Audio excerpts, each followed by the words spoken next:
Mes chers amis, j'ai une question pour vous aujourd'hui. Est-ce que le PSG est prêt à affronter Newcastle? Mais j'irai même plus loin, est-ce que le PSG peut les battre? Alors oui, bien sûr, vous allez me dire, mais Koro, tout est possible dans le football, bien évidemment. Tout le monde peut gagner contre n'importe qui. Mais là, j'ai une autre question, est-ce que le PSG va gagner? Alors n'hésitez pas à me dire dès maintenant quel est votre ressenti.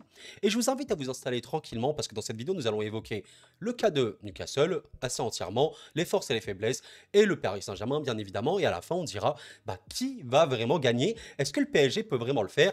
Installez-vous bien et c'est parti pour cette nouvelle vidéo.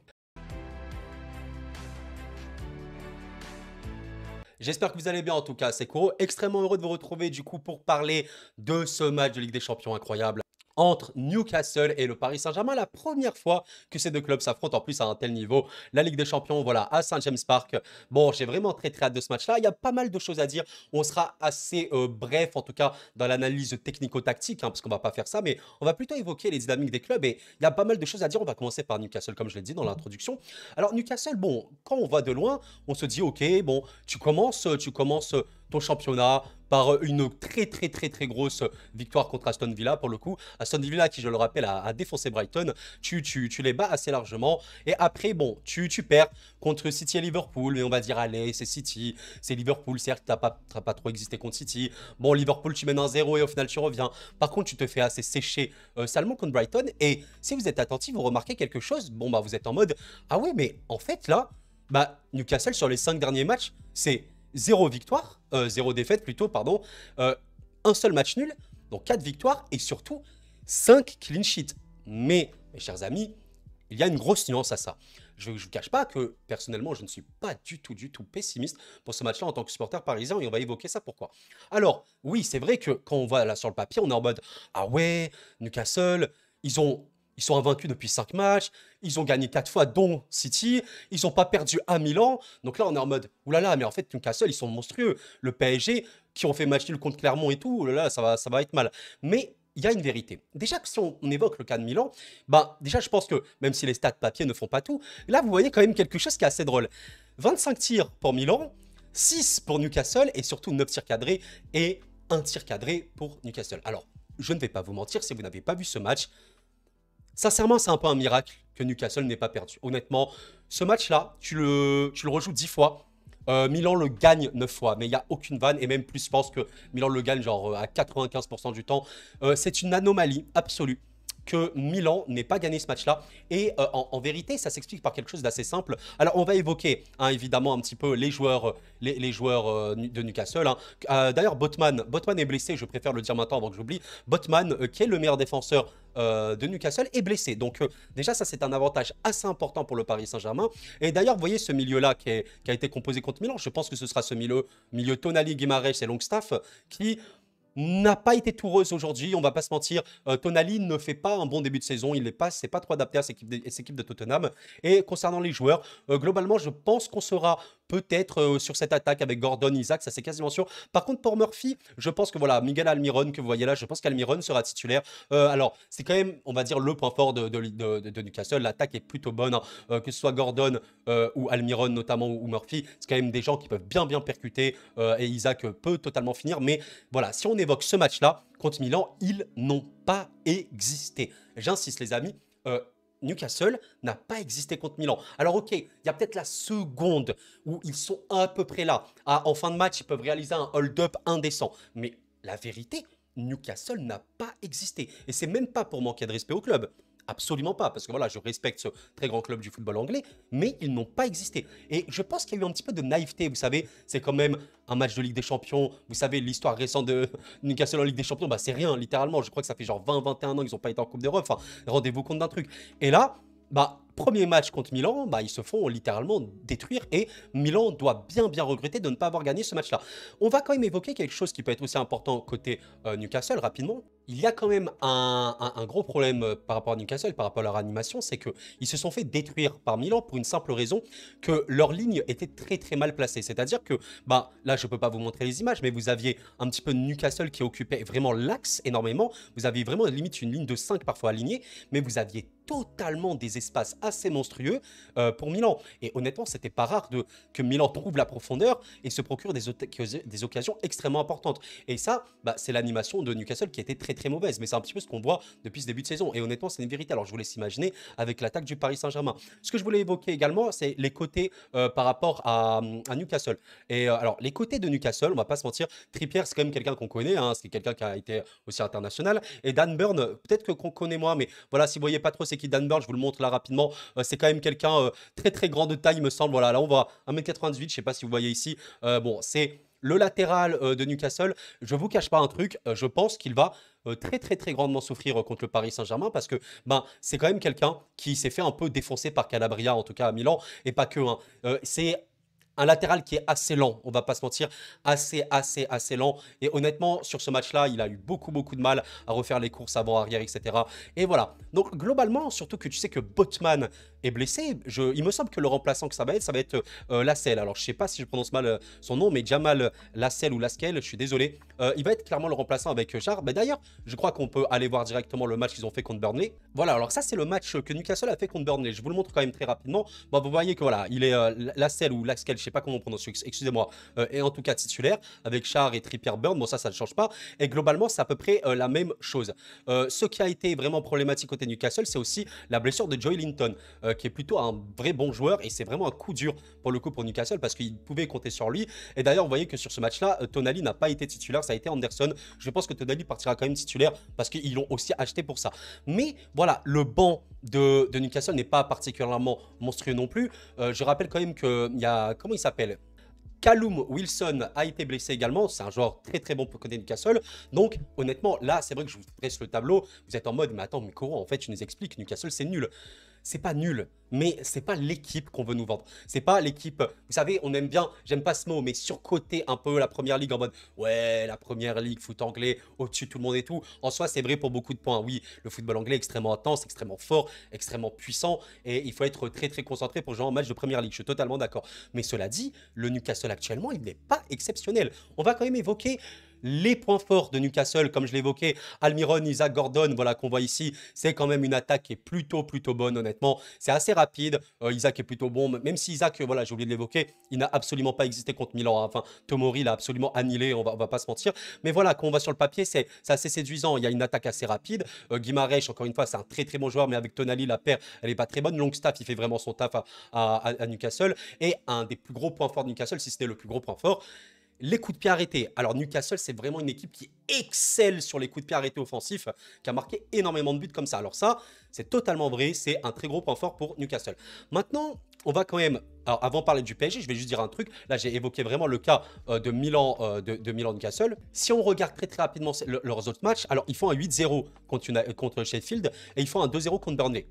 Les amis, Sheffield et Burnley sont bons derniers de Première Ligue.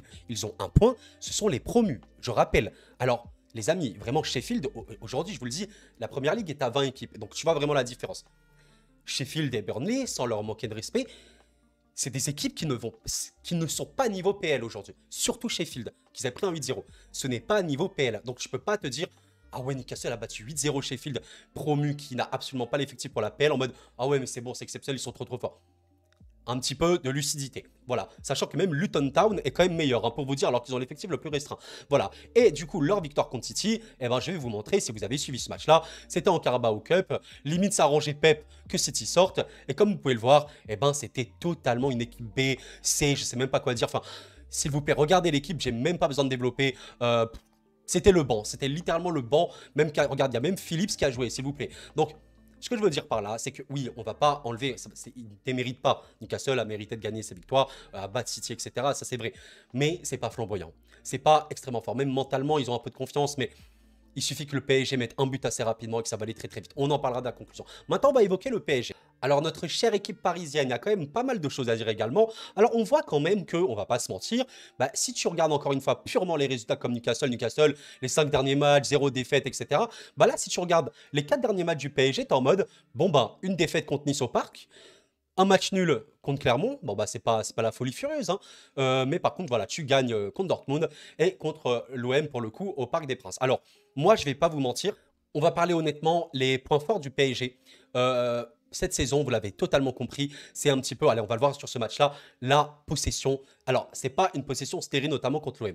C'est une possession qui te conduit à un jeu assez important et surtout, voilà, ce qui définit le mieux le PSG aujourd'hui, c'est une équipe avec un volume, une intensité assez indécente, assez extrême, assez monstrueuse et qui est, je pense aussi, très très bien inculquée, qui est très bien marquée par ce double pivot Warren Zaïre-Emery et Emmanuel Ugarte, un double pivot très très très jeune. Hein. Ugarte, c'est genre 21, 22 ans et Warren Zaïre-Emery, vous n'êtes pas sans savoir qu'il vient de faire 17 ans, donc c'est extrêmement jeune, mais vous avez une équipe extrêmement huilée, extrêmement, on va dire, forte dans l'intensité. Quand je dis huilée, c'est pas forcément dans les connexions, parce qu'il y a encore beaucoup de chemin à faire pour le PSG concernant la connexion de ses attaquants, notamment voilà les Dembélé avec les Mbappé, etc. et tout. Bon, il y a beaucoup de choses à dire, mais à part ça, c'est une équipe qui va imposer une tension très forte à Newcastle. Un Newcastle qui va vraiment recevoir sincèrement, d'ailleurs, j'ai oublié de l'évoquer rapidement, je vais l'évoquer. Newcastle n'est pas une équipe de possession. Voilà, je vous le dis. Donc, ça fait que le PSG, ils vont aller avec, clairement à Newcastle pour avoir la possession, pour avoir un contre-pressing extrêmement intense. Et il y a deux visages du PSG en ce début de saison.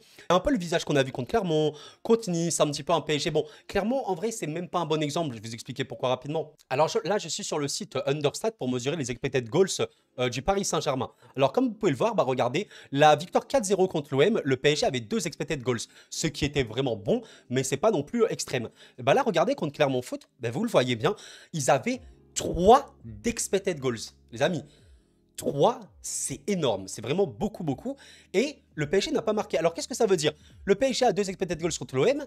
Ils en mettent 4, mais ils en ont 3 contre l'OM, ils en mettent pas. Donc, je pense que vous avez compris ce que je vais en venir. C'est que le PSG aurait réellement pu et dû gagner ce match-là. Il y a quand même une performance clermontoise très bonne dans l'ensemble. Hein. Les joueurs clermontois étaient globalement très bons. Et je pense notamment à Diao qui a fait des arrêts assez monstrueux. Mais c'est pas du tout alarmant. Oui, il y a eu des choses qui n'allaient pas trop hein, côté PSG. Des combinaisons mal vues, un milieu qui a été changé, etc. C'est totalement vrai. Mais ce n'est pas affolant. Ce n'est pas affolant. Hein. Si le PSG avait abordé ce match comme si c'était une finale de Ligue des Champions, croyez-moi qu'ils auraient donné beaucoup plus. Et le match ne serait pas terminé avec 3 expected goals. Il s'en serait terminé avec genre 6 ou quoi, sans manquer de respect, clairement, vous avez bien compris. Donc, ce que je veux dire par là, c'est qu'il y a eu deux visages du PSG. Nice-Clermont, il y a des situations spécifiques, retour de trêve, avant la Ligue des Champions et tout. Alors, ce ne sont pas des excuses, encore une fois. Nice et Clermont ont très bien joué, c'est pas du tout des excuses, mais ça explique aussi les joueurs, c'est aussi des humains, bah ils peuvent se donner à fond sur des matchs, mais moins sur d'autres. C'est aussi de la logique et c'est humain. Voilà. Et on a vu quand le PSG se donnait à fond, notamment contre Dortmund et contre Marseille, c'était assez choquant. Enfin, Dortmund n'a absolument pas existé contre le PSG, à part à la toute fin où il y a eu un relâchement côté parisien. Mais tant que le PSG maintenait cette pression, ce contre-pressing très intense, les courses incessantes, etc., eh ben, je suis désolé, Dortmund, et les supporters de Dortmund vous le diront, n'ont absolument pas existé. Et l'OM, bah, c'est la même chose. Tant que le PSG mettait son contre-pressing, bon, l'OM en plus a refusé le jeu, donc c'était encore pire. Eh ben, le PSG a totalement, mais bouffé l'OM, et c'est une vérité, en ayant un expected goals moins élevé que contre Clermont. Donc, ce que je veux dire par là, c'est très simple. On va conclure la vidéo, je pense que vous l'avez compris. Là, on est sur un cas de figure où le PSG, maintenant, doit gagner. C'est la Ligue des Champions. On rappelle quand même que c'est un peu l'objectif parisien. Donc, le PSG va se déplacer à St. James Park dans l'optique de gagner. Il va avoir la possession, etc. Quand tu sais que Newcastle, c'est une équipe qui a énormément de mal avec la profondeur, qui ont énormément de mal avec la vitesse, moi, je vous dis clairement, je pense que Dembélé sera peut-être l'homme du match sur ce match-là. Parce que là, Ousmane Dembélé, on sait qu'il est très frustrant ce joueur-là. Oui, certes, si vous suivez le PSG, vous savez que c'est un joueur frustrant. C'est un joueur qui crée des différences. Je pense sincèrement que sur ce début de saison, bah, c'est peut-être le joueur, avec Mbappé peut-être, mais peut-être lui, qui a créé le plus de différence, c'est Dembélé. C'est-à-dire que bah, les crochets, la profondeur qu'il prend, parfois il va même dans l'axe, il fait des passes très dangereuses, il crée des grosses occasions, il trouve bien Hakimi, il fait des centres parfois qui passent. Donc oui, il crée beaucoup d'occasions, même s'il est frustrant. Mais c'est une vérité. Là, Dembélé, il va être contre Burn. Je rappelle encore une fois, Burn, le latéral gauche côté Newcastle. Il est plutôt lent. Il est censé gérer comment Hakimi Dembélé. C'est ça que j'arrive pas à comprendre. Donc, évidemment, je ne sous-estime pas Newcastle.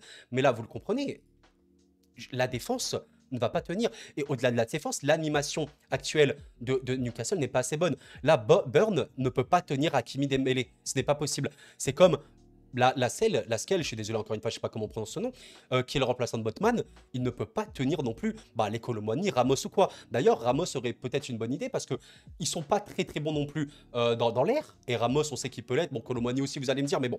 En tout cas, c'est pas une défense qui gère la profondeur. Le milieu non plus, parce que on a vu des espaces assez monstrueux contre Milan et pas que. À part l'attaque qui sera totalement inexistante, eh ben oui, oui, je vous le dis, totalement. Le PSG va-t-il battre Newcastle? Le PSG doit-il battre? Oui, bien sûr, il doit le battre. Le PSG est-il prêt? Pour moi, oui.